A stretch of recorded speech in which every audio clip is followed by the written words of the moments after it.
Ngiyacela ungitshele indaba. Uyawazi umlilo ovusana ilangana lothando lokungapheli.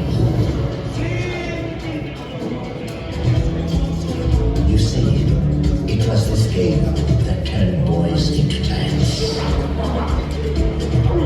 This game was once our proudest weapon of defiance.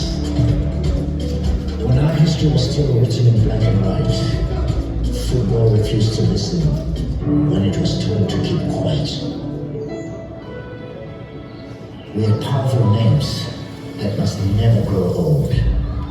Defenders will stop nonsense, and strikers that would make your blood run cold. Another powerful man who raised us to be proud and bold, while our fathers went north to feed us from the mines of gold.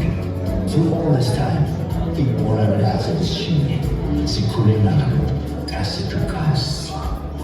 Ezama-90s, zomtshela ngo-Black Jesus. But they know how everything stopped when John stood on business.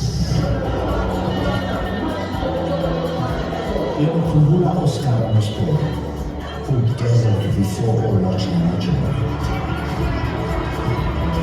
Even today's aces inherited the name from those who came before. All of them are legends forevermore. But we can't only look back at what was done before. Just remember, these vast arenas used to be nothing but despair and dust. In football, forever we trust. Bosakhutleng umlilo, uzawabaziyo, bazokutshela. Lisegazini.